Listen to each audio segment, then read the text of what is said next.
Assalamualaikum warahmatullahi wabarakatuh.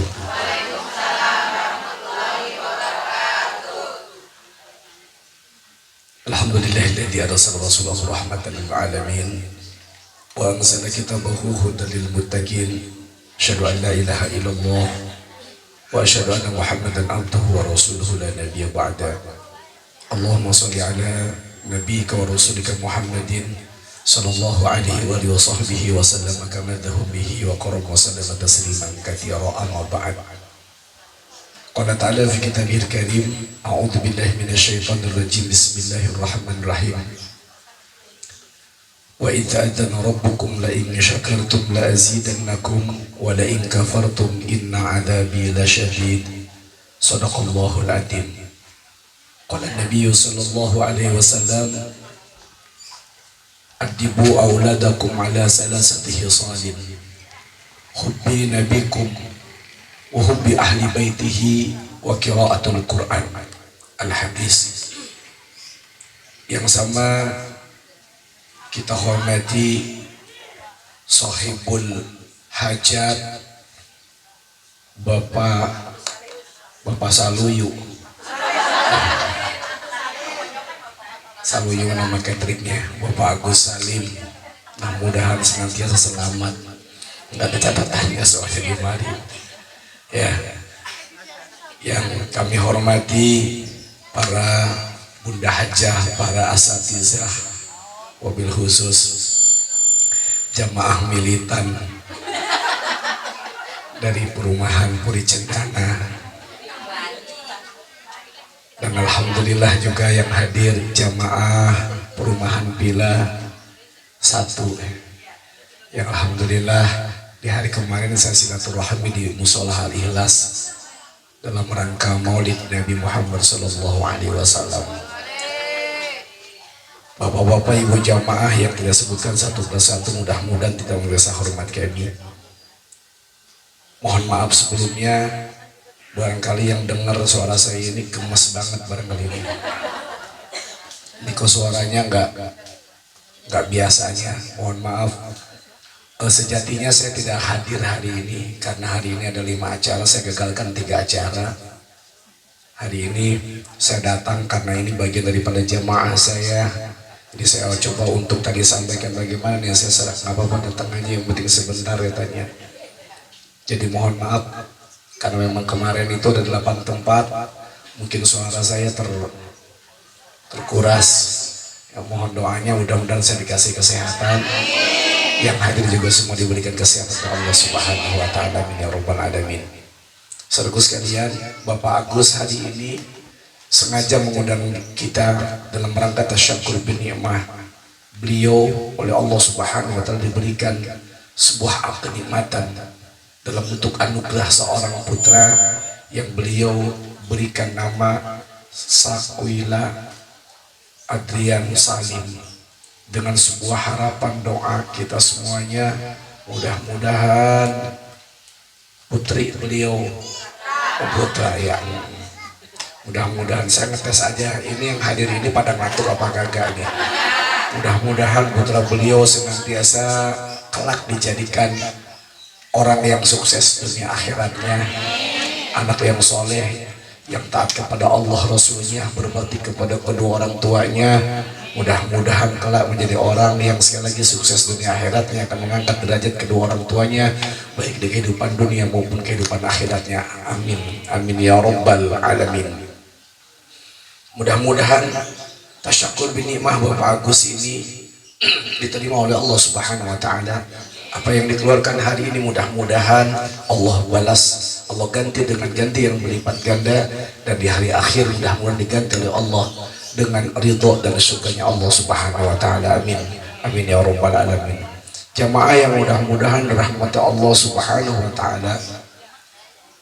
Bapak Agus Salim terutama, mana Pak Agusnya?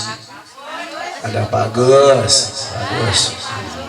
Ya, Pak Agus. Oh nggak apa-apa, lagi nyiapin besek, nggak apa-apa, biarin udah. Jamaah yang mudah-mudahan dirahmati Allah Subhanahu wa taala. Tasyakur bin nikmah, rasa syukur Bapak Agus kepada Allah atas nikmat yang Allah anugerahkan dalam bentuk seorang putra bukan hanya sebatas diekspresikan dalam acara walimatul akikah saja, tetapi syukur yang sesungguhnya yang harus dilakukan oleh Bapak Agus dan keluarga ketika Allah berikan kenikmatan dalam bentuk anak, dalam bentuk buah hati, maka bagaimana menjaga amanah itu semaksimal mungkin dengan apa? Memberikan pendidikan yang maksimal kepada anak tersebut. Maka orang tua yang bersyukur kepada Allah atas nikmat yang Allah berikan kepadanya, maka bagaimana semua orang tua berusaha semaksimal mungkin memberikan pembelajaran yang terbaik kepada putra putrinya. Itulah bentuk syukur yang sesungguhnya kepada Allah. Betapa banyak orang tua yang oleh Allah diberikan nikmat dalam bentuk keturunan. Betapa banyak para orang tua diberikan oleh Allah sebuah kenikmatan dalam bentuk anugerah anak, tapi mereka tidak bersyukur kepada Allah. Artinya apa? Tidak peduli, mereka tidak kemudian memberikan pelayanan, tidak memberikan pendidikan yang maksimal kepada putra putrinya. Ini adalah orang-orang yang kufur kepada Allah Subhanahu wa taala. Karena sejatinya nikmat itu tidak cukup dengan mengucapkan alhamdulillah, tetapi nikmat itu pun harus direalisasikan dengan bagaimana menjaga amanah semaksimal mungkin. Mudah-mudahan Pak Agus bisa menjalankan amanah ini sebagai bagian bentuk syukur yang sesungguhnya kepada Allah Subhanahu wa taala. Saudaraku sekalian yang mudah-mudahan rahmat Allah Subhanahu wa taala. Anak ini adalah sebuah nikmat, sebuah anugerah yang sangat besar, luar biasa. Anak ini merupakan nikmat yang insya Allah akan memberikan investasi pahala kepada kedua orang tuanya. Karena semakin banyak anak, maka semakin kesempatan orang tua bisa menambahkan berbagai macam kebaikan, baik di dunia maupun di kehidupan akhir. Satu contoh saya akan sampaikan, tapi setelah jeda yang berikut ini.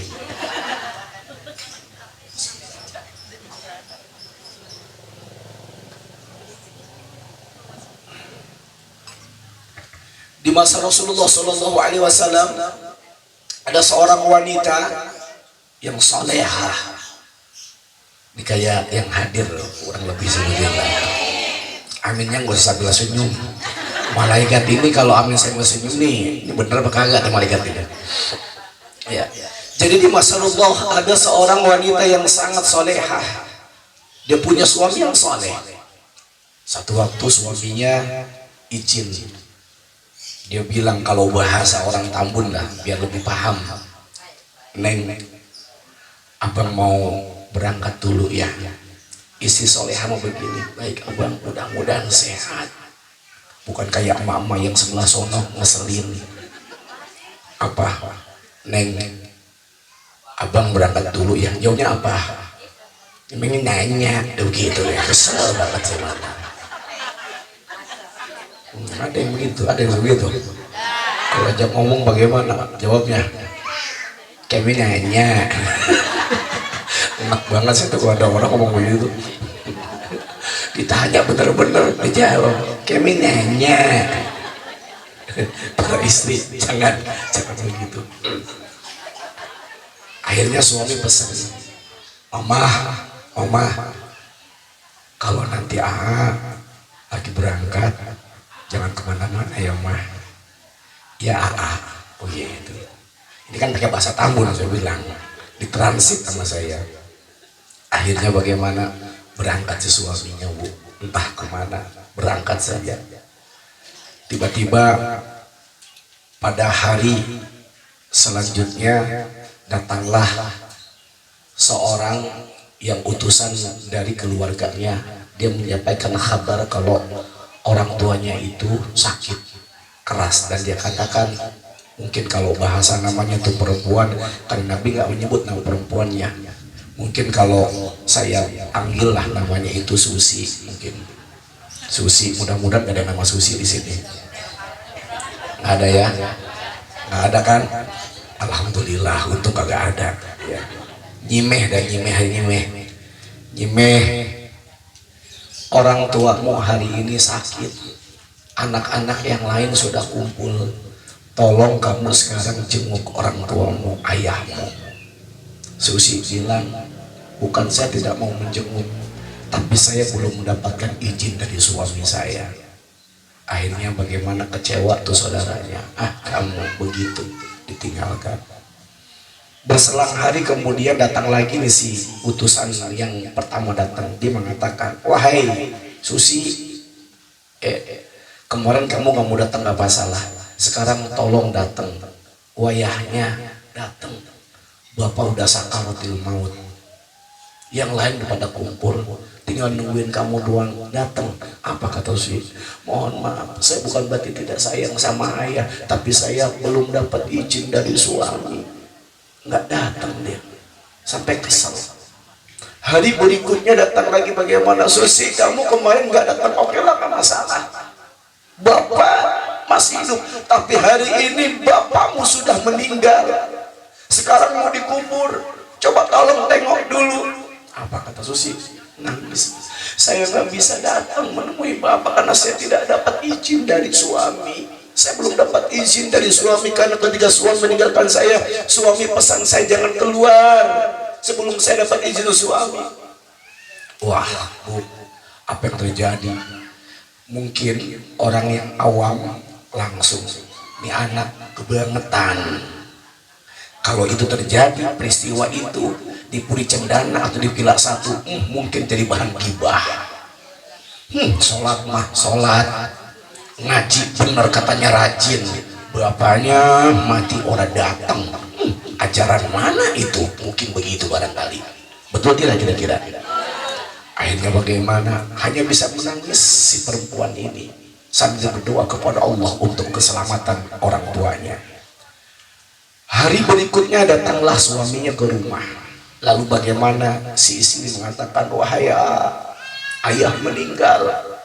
Wah, terus kamu sudah datang? Belum, aku tidak boleh datang karena aku senantiasa menjaga amanahmu untuk tidak keluar.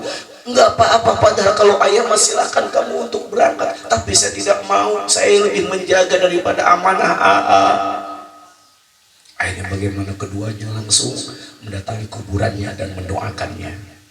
Lalu si laki-laki ini merasa bersalah, si suaminya merasa bersalah, si istri nggak datang karena pesannya, maka dia menghadap Rasulullah Shallallahu Alaihi Wasallam. Lalu dia ceritakan, wahai Rasulullah, aku merasa hati saya itu merasa bersalah. Karena apa? Aku melarang istriku untuk keluar rumah tanpa seizin aku, dan ketika aku tinggalkan, ayahandanya meninggal dan dia tidak berani untuk menjenguk ayahnya dari mulai sakit sampai meninggalnya karena pesan dariku. Apakah aku ini berdosa wahai Rasul? Kata si suami ini. Apa kata Nabi? Dipanggillah, wahai kemari, engkau ini memiliki istri yang solehah, kata Nabi. Perlu engkau ketahui, aku mendapatkan aku mendapatkan jawaban dari Allah Subhanahu wa Ta'ala. Sesungguhnya si orang tua istrimu itu saat ini sudah berada di taman surganya Allah Subhanahu wa Ta'ala karena akhlak kesolehan putrinya alias istrimu. Subhanallah. Yang menurut orang mungkin ini orang dicibir, tapi di hadapan Allah dimuliakan. Ini yang saya maksud. Anak soleh, anak soleha itu bisa mendatangkan kebaikan kepada kedua orang tuanya. Maka ketika Allah Subhanahu wa Ta'ala memberikan nikmat dalam bentuk keturunan, Allah memberikan nikmat dalam bentuk anak, maka subhanallah, nikmat yang luar biasa. Kalau Allah berikan kita harta, belum tentu harta akan menyelamatkan kita di dunia dan di akhirat. Tidak sedikit orang yang banyak harta lupa dengan Allah Subhanahu wa Ta'ala. Dulu pengajian belum punya mobil, rajin ngaji hari Minggu. Giliran punya mobil baru, mulai hari Minggu kagak ngaji. Kenapa? Ada waktu buat silaturahmi ke Ragunan. Kan begitu. Betul. Kan bilang sama lakinya, Pak punya mobil kagak main buat apa? Ya udah kan Bapak kerja sibuk. Adanya apa? Hari Minggu yang kosong. Ya udah hari Minggu berangkat. Padahal hari Minggu jadwal pengajian. Tuh, harta yang Allah berikan kepada kita belum tentu menyelamatkan kita, belum tentu lebih mendekatkan diri kita kepada Allah, tapi justru lebih menjauhkan diri kepada Allah Subhanahu wa Ta'ala. Tapi subhanallah, anak soleh, anak soleha memberikan kebaikan yang luar biasa. Maka pantas dalam hadis yang lain Rasul menjelaskan, idza mata ibnu Adam inqata amaluhu illa min thalathin. Apabila anak Adam, dalam hadis yang lain, idza matal insan, apabila seorang manusia, anak manusia meninggal dunia, maka inqata, terputuslah seluruh amal-amalnya, illa min thalathin, kecuali 3 perkara. Siapa di antaranya? Awwaladin salih yad'ulah, anak soleh yang mendoakan kedua orang tuanya. Bisa dibayangkan punya anak 12 soleh solehah semuanya, ya Allah, surga kayaknya ringan banget bagi orang tua. Amin ya Allah. Punya anak 1 luar biasa, aduh ini orang tua susah banget masuk surganya. Maka wahai para istri solehah, mudah-mudahan hari ini kita mendoakan keluarga Bapak Agus Salim dalam rangka walimatul akikah. Mudah-mudahan besok-besok ibu yang undang saya buat akikah putri ibu yang selanjutnya, putra ibu yang selanjutnya. Amin ya rabbal alamin. Saya doain ibu malah hari ini ibu mendengarkan ceramah saya, sebulan kemudian pada hamil semuanya. Amin ya rabbal alamin.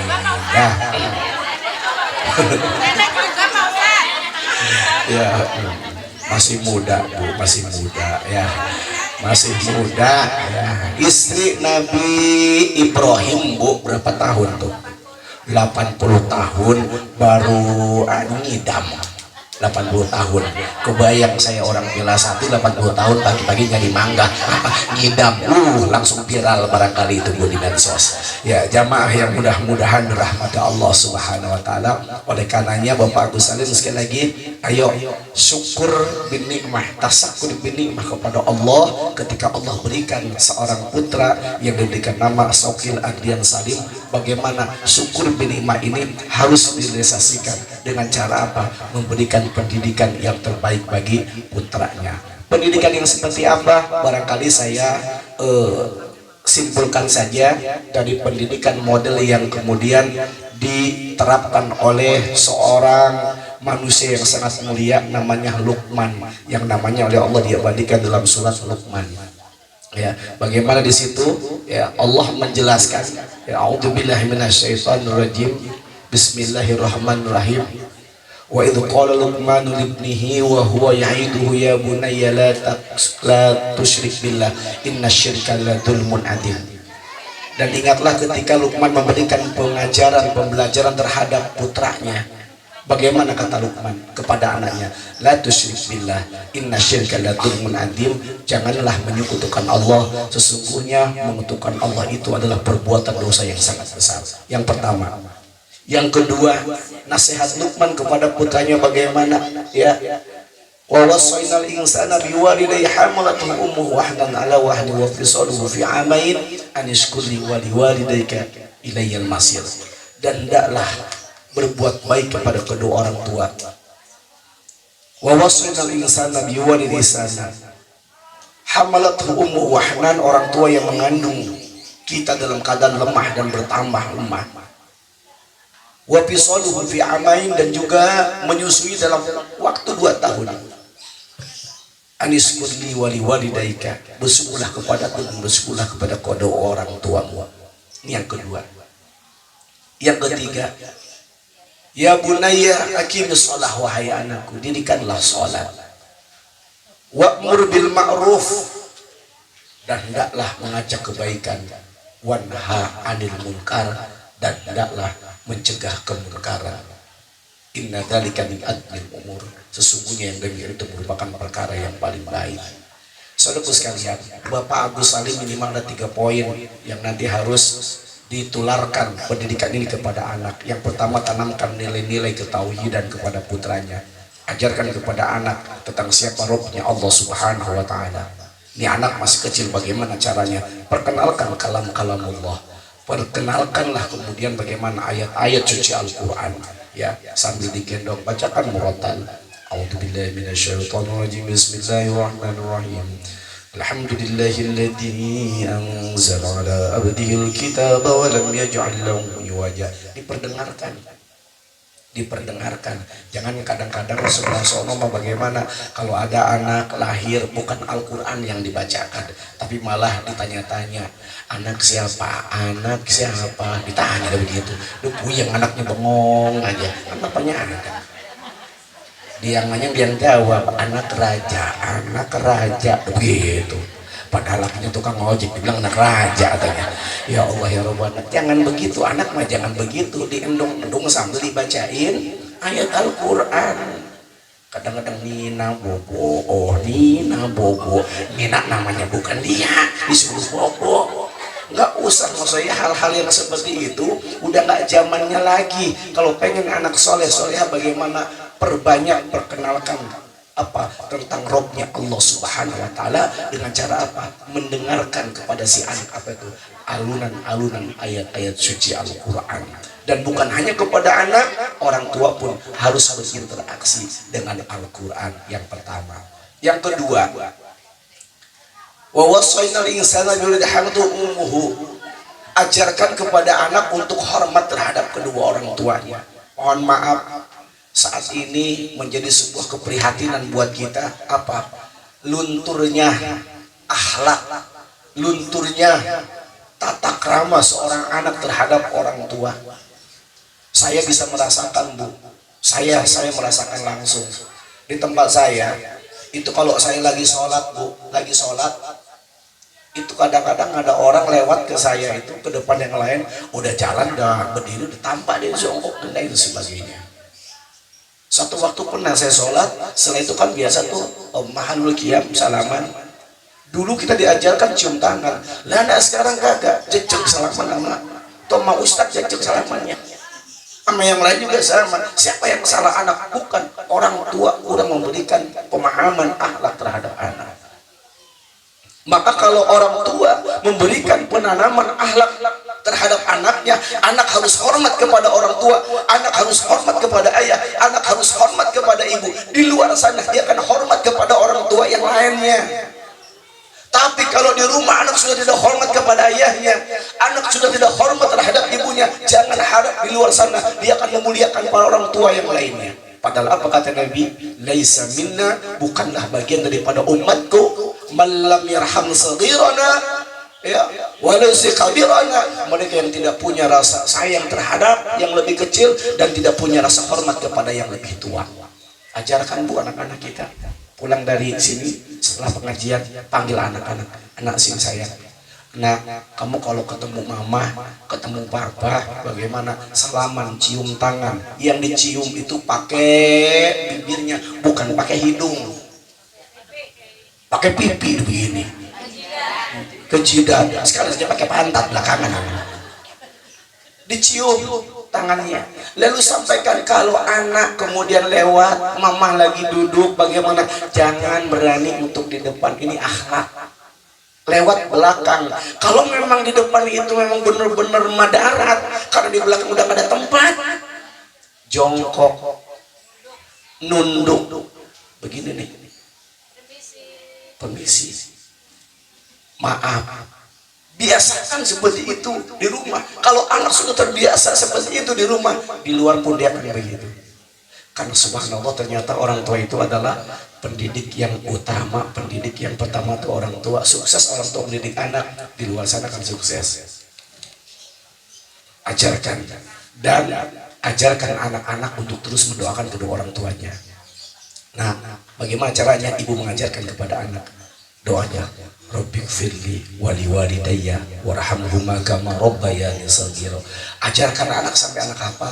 Ibu bilang, bapak bilang, nah kalau sudah sholat nanti tolong ya, nak baca doa ini. Nanti kalau begitu anak menjadi anak yang soleh, anak menjadi anak yang baik. Nanti cita-cita anak nanti akan terwujudkan. Sampaikan kepada anak. Dua. Yang ketiga, aqimus sholat. Ajarkan anak untuk sholat. Bahkan kata Nabi, wa'mur bis sholah idza balagha sab'ina sanah. Ajarkan anak-anak itu untuk sholat apabila di usia 8 tahun. Wa idza balagha isrina fadribu, apabila usia 10 tahun nggak mau sholat, pukul, kata Nabi. Ini menunjukkan pentingnya kita memberikan pendidikan kepada anak untuk pendidikan sholat. Wahai para orang tua, jangan lengah. Anak 13 tahun gak sholat didiemin, ya Allah, itu berat. Ya, itu amanah. Makanya orang tua yang gak bersyukur kepada Allah, siapa? Orang tua yang membiarkan anaknya tidak mau sholat. 10 tahun gak mau sholat, Bu, Pak. 10 sentil. Saya begitu di keluarga, 10 tahun gak sholat, saya sentil. Saya akan dengan bahasa dulu, bahasa saya lembut. Tidak bisa dengan lembut, bahasa saya tegas. Tidak bisa dengan tegas, keras bahasa saya. Tidak dengan keras, saya akan ambil tindakan. Saya sembor pakai air, saya siram pakai air anak saya. Saya sentil kalau perlu, tapi yang tidak menyakiti. Tujuan kita memberikan pendidikan karena sayangnya orang tua terhadap anak.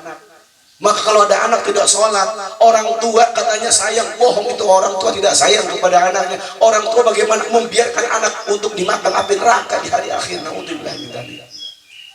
Ya, 10 tahun nggak mau sholat, diapain? Dipukul. Ibu punya suami 40 tahun nggak mau sholat, dipukul jangan. Jangan dipukul, dipukul. Mas 10 tahun, 40 tahun nggak mau sholat, nah disetrum. Setuju? Setuju Bu disetrum? Mati deh.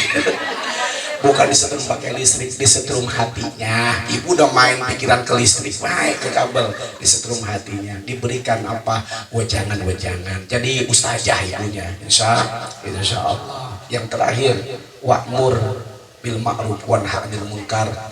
Apa? Ajarkan kepada anak-anak untuk bagaimana untuk menjadi model kebaikan bagi orang lain.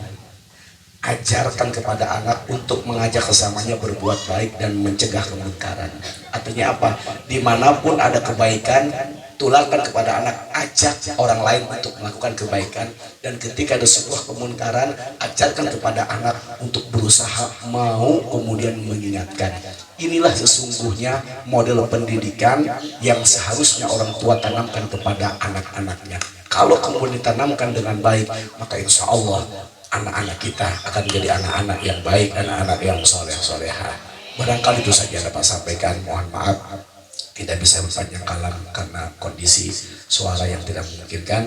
Jadi itu saja. Mudah-mudahan apa yang dapat sampaikan bisa bermanfaat. Kesempurnaan milik Allah, kesalahan dari pribadi mudah-mudahan semua bisa memaafkan saya. Saya akhiri. Wallahul muwaffiq. Assalamualaikum warahmatullahi wabarakatuh.